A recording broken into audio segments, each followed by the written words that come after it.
Times news channel देख रहे आप सभी दर्शकों का बहुत बहुत स्वागत है। मैं हूं रमनदीप कौर। इस वक्त की बड़ी खबर आ रही है प्रयागराज से। क्या है पूरा मामला, देखने के लिए बने रहिए हमारे साथ। संगम नगरी प्रयागराज आज कृष्ण जन्माष्टमी की धूम पूरे देश में देखने को मिल रही है। वहीं प्रयागराज के बलुआ घाट स्थित इस्कॉन मंदिर में भी कृष्ण जन्माष्टमी मनाने की तैयारी जोर शोर से हो चुकी थी। मध्य रात्रि भगवान बाल गोपाल का जन्म होगा। इसके बाद पूरे मंदिर में हर्षोल्लास के साथ जन्माष्टमी का पर्व मनाया जाएगा। हालांकि सुबह से ही भक्तों का आने का सिलसिला मंदिर में शुरू हो गया है और मुख्य महा आरती और भोग भगवान के जन्म के पश्चात ही किया जाता है। कोविड-19 को देखते हुए मंदिर परिसर में कोविड गाइडलाइन की पूरी तरह से पालन करवाया जा रहा है। साथ ही लोगों को जागरूक भी किया जा रहा है कि सभी लोग अपने आप को कोरोना से बचाने के लिए कोविड गाइडलाइन का पूरी तरीके से पालन करें। मान्यता के अनुसार भगवान कृष्ण मध्य रात्रि 12 बजे जन्म लिए थे और उनका जन्म कंस के पापों का विनाश करके समाज को मुक्ति दिलाने के लिए हुआ था। इस्कॉन मंदिर में पूजा और उसकी लीला के लिए विश्व विख्यात। पूरे विश्व में इस्कॉन मंदिर हर वर्ष जन्माष्टमी धूम देखने को मिलती है। इस बार भी कोविड को देखते हुए सादगी के साथ उत्सव आयोजन मंदिर में किया जा रहा है और आप देख सकते हैं यहाँ पर मंदिर में लोग आ रहे हैं और भगवान को प्रसाद चढ़ा रहे हैं। साथ ही यहाँ पर भजन कीर्तन भी लगातार जारी है और मंदिर में कम ही लोग की प्रवेश मिल रहा है, जिसके बाद लोग ऑनलाइन मंदिर के यूट्यूब चैनल से भी भगवान कृष्ण का रात्रि दर्शन कर सकेंगे। वहीं भगवान का रात में जन्म होगा और 11 बजे से रात 1 बजे तक 111 अलग प्रकार के चांदी के कलश से भगवान कृष्ण का अभिषेक किया जाएगा। वहीं इस मौके पर साथ ही इस्कॉन मंदिर में आरती में भक्त भी शामिल हुए। आज क्या है, आप लोग यहाँ क्यों आए हैं? आज जन्माष्टमी का पर्व है और सबसे अच्छा पर्व है। यहाँ हम लोग की श्रद्धा है, हम लोग श्रद्धा भाव से आते हैं, दर्शन करते हैं बिहारी जी के। और हरे कृष्णा। तो हम इस्कॉन मंदिर में हैं। आज जन्माष्टमी का विशेष पर्व है। सारे विश्व भर में इस्कॉन मंदिर जन्माष्टमी और कृष्ण भक्ति के लिए जाना जाता है। तो हम आज भी भव्यता से भगवान की सेवा कर रहे हैं, लेकिन क्योंकि कोविड का काल है तो जो व्यवस्था है उसको थोड़ा सादगी के साथ में रखा गया है। जो भगवान का अभिषेक है रात को 11 बजे से 1 बजे तक होगा। 108 प्रकार के चांदी के कलशों से भगवान का अभिषेक किया जाएगा। 21 द्रव्यों के साथ 56 भोग लगेगा, महाआरती होगी। वृंदावन से पोशाक मंगाई गई है, लेकिन जो बाहर के दर्शनार्थी हैं उनको बाहर से ही दर्शन की व्यवस्था करी गई है।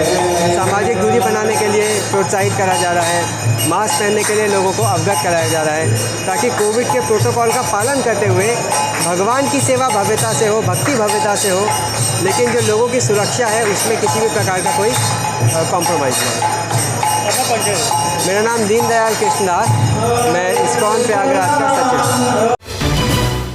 संगम नगरी प्रयागराज की, चाहे ये करेली की सड़कें हों या फिर बहादुरगंज की या कीडगंज की, हर जगह आदमी परेशान है कि सड़क में गड्ढा है या गड्ढे में सड़क, क्योंकि यहाँ से आने जाने वाले लोगों को करना पड़ता है परेशानी का सामना। अक्सर लोग होते हैं यहाँ पर दुर्घटनाग्रस्त।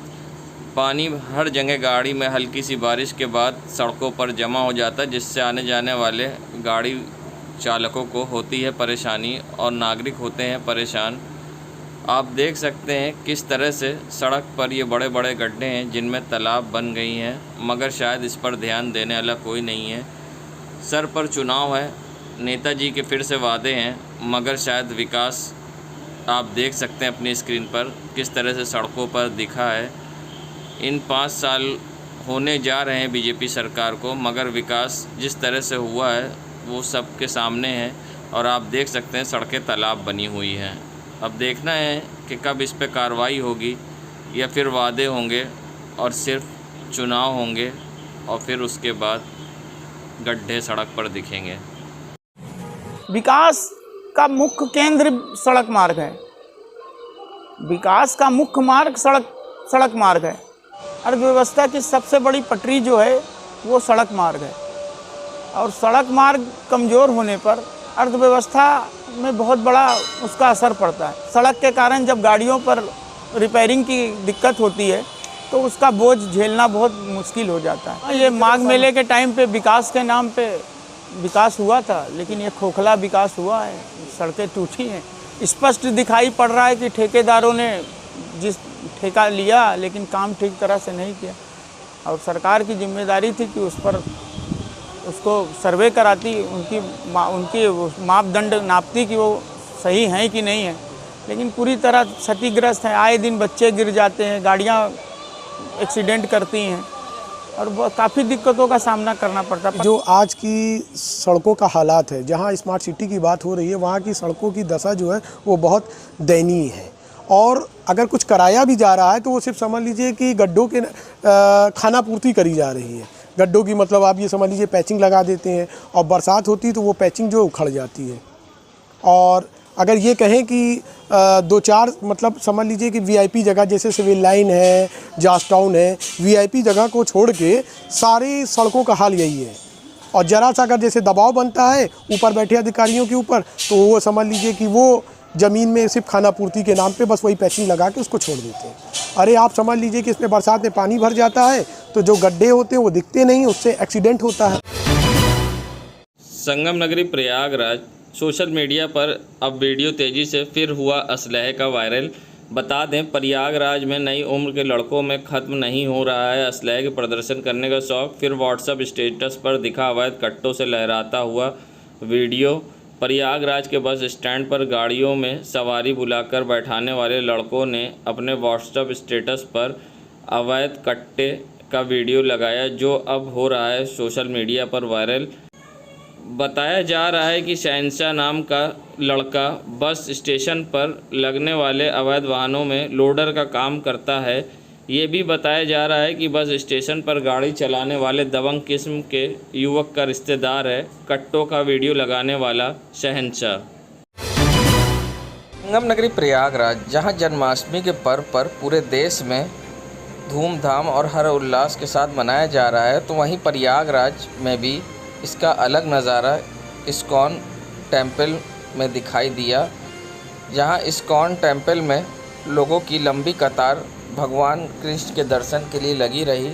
वहीं देर रात भगवान कृष्ण ने जन्म लिया, जिसके बाद मंदिर में लोगों ने उनका महाअभिषेक भी किया और साथ ही उनको दही दूध से अभिषेक कर उनका लोगों ने दर्शन किया। साथ ही लोगों ने यहाँ पर उनको 56 भोग भी लगाए और भगवान कृष्ण के लिए देर रात तक लोगों का दर्शन करने का तांता भी लगा रहा। आप देख सकते हैं स्क्रीन में कि किस तरह से लोगों के लंबी कतारें झलक पाने के लिए बाल गोपाल की लगी हुई हैं और लोगों को एक झलक पाने के लिए बस लोग खड़े हुए हैं।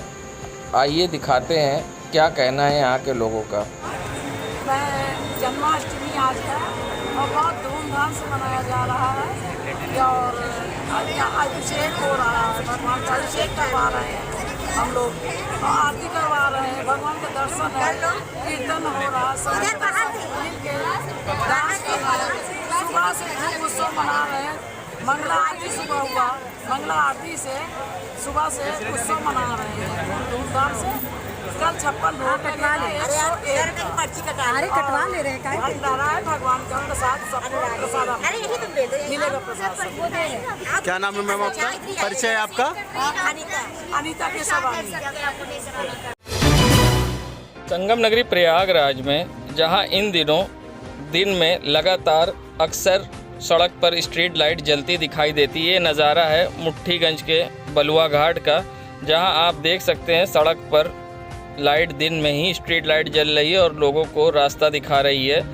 जब ज़रूरत होती है रात में तो बंद होती है, मगर दिन में यहाँ प्रयागराज की सड़कों पर स्ट्रीट लाइट जल रही है। वैसे ही दिन में लाइट जलने से कई स्ट्रीट लाइटें ख़राब भी हैं और कई लाइटें जल भी रही हैं। इससे अक्सर LED बल्ब ख़राब हो जाते हैं दिन में जलने से लगातार, और रात में अक्सर बंद दिखती है। ये बलुआ घाट चौराहे का नज़ारा है, जहाँ चौराहे पर आप देख सकते हैं दिन में यहाँ पर भी लाइट जल रही है। तो जब हम आगे बढ़ें तो हमने देखा इवनिंग क्रिश्चियन कॉलेज के पास भी सड़क पर लाइट जल रही है और दिन में रोशनी दिखा रही है। उससे आगे हम जब बढ़ते हैं तो ये बलुआ घाट चौराहा है जो नैनी के लिए रास्ता जाता है, यहाँ पर भी दिन में लाइट जलती दिखाई दी। तो वहीं बलुआ घाट से मुट्ठीगंज की ओर जाने वाले रास्ते रामबाग पर भी दिन में स्ट्रीट लाइट जलती आई, जिससे लाखों रुपए की बिजली का नुकसान हो रहा है, मगर इस पर जिम्मेदारों का ध्यान नहीं जा रहा है। संगम नगरी प्रयागराज, ये नज़ारा है प्रयागराज की सड़कों का, जहां आज जन्माष्टमी के पर्व पर लोगों की सड़कों पर भीड़ तो दिखी, मगर लोगों के चेहरे पे ज़्यादातर मास्क नहीं था। यहाँ एक दो लोगों के चेहरे पे मास्क ज़रूर दिखाई दिया, मगर ज़्यादातर लोग बिना मास्क के सड़कों पे आते जाते दिखाई दिए, मानो अब इनको कोरोना का भय नहीं है। शनिवार को कोविड से वहीं एक व्यक्ति की मृत्यु हो गई थी, जिसके बाद भी अब लोग ध्यान नहीं दे रहे हैं और कोरोना से सतर्क नहीं हो रहे हैं। प्रशासन जहां लगातार लोगों से बार बार अपील कर रहा है कि कोविड गाइडलाइन का पालन करें, मगर लोग कोविड प्रोटोकॉल का पालन करना ज़रूरी नहीं समझते और पुलिस खुद बिना मास्क के आप देख सकते हैं सड़कों पर घूमती दिखाई दी। अब देखना यह है इस पर किस तरह की कार्रवाई होती है, या फिर लोग इसी तरह नियम कानून का उल्लंघन करते रहेंगे और फिर प्रयागराज एक बार कोरोना की चपेट में होगा। विकास देखना हो तो प्रयागराज आइए, यहाँ आपको हर कदम पर विकास दिखेगा। सरकार के 4.5 सालों का ये विकास है, जहाँ ये नहीं पता चलता कि सड़क गड्ढे में है या गड्ढे में सड़क, क्योंकि चारों ओर आपको हल्की सी बारिश के बाद जलभराव दिखेगा और बड़े बड़े गड्ढे जो कि तालाब बन चुके हैं। शायद ऐसा प्रतीत होता है कि ये सड़क नहीं तालाब हो, और रात में अक्सर यहाँ लोग दुर्घटनाग्रस्त होकर गिरते हैं और चोटिल भी होते हैं। मगर यहाँ पर विकास किस तरह से हुआ है वो आप देख सकते हैं, क्योंकि ये कुंभ के दौरान मुख्य मार्ग होता है जाने के लिए। ये कटघर से संगम की ओर जाने वाला रास्ता है, मगर इवनिंग क्रिश्चियन कॉलेज के पास और कई जगह पर आप देख सकते हैं किस तरह से सड़कों पर बड़े बड़े गड्ढे हैं और विकास के दावे कागज़ों में सीमित हैं। ये सारी सड़कें भ्रष्टाचार के भेंट चढ़ी हुई हैं, मगर देखने वाला कोई नहीं। सड़क बनाने वाले ठेकेदार ने कहा सब सही, साहब ने कहा सब सही, मंत्री जी ने भी कहा सब सही। संगम नगरी प्रयागराज में जन्माष्टमी का पर्व पूरे हर्ष उल्लास के साथ संगम नगरी प्रयागराज में मनाया जा रहा है, जिसके बाद मंदिरों में लोगों की भीड़ दिखी तो अनोखे अंदाज में लोगों ने भी घर में खिलौने और मंदिर सजाएं और बाल गोपाल की मूर्तियां लगाई और घर में ही सुंदर झांकियां सजाई, और साथ ही लोगों ने बाल गोपाल का देर रात स्वागत किया। किसी ने मंदिर में तो किसी ने घर में अपने अलग अलग अंदाज में बाल गोपाल का प्रकट उत्सव मनाया और उनको अभिषेक कर पूजा करी, पालना हिलाया, और भक्तों ने अपने अपने अंदाज में भगवान श्री कृष्ण का स्वागत किया। उनके जन्मदिन जन्माष्टमी के अवसर पर लोगों ने उनका भव्य स्वागत किया और पूजा अर्चना भी की।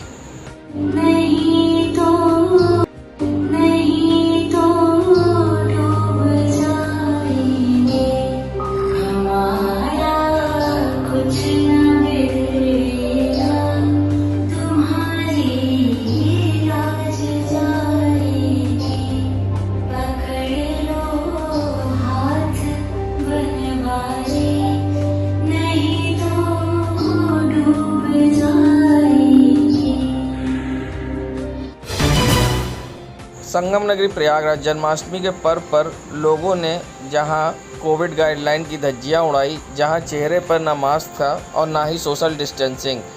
लगातार कहा जा रहा था कि कोविड गाइडलाइन का पालन करते हुए दर्शन कराए जाएंगे, उसके बावजूद भी आप देख सकते हैं ज़्यादातर लोगों के चेहरे पे ना मास्क है और ना ही सोशल डिस्टेंसिंग। जहाँ जमकर कोविड गाइडलाइन का उल्लंघन हुआ, जहाँ कोरोना की तीसरी लहर का खतरा सर पर मंडरा रहा, उसके बाद भी लोगों में नहीं दिखा कोरोना का खौफ। देश दुनिया की खबरों के लिए world media times news channel को सब्सक्राइब करें।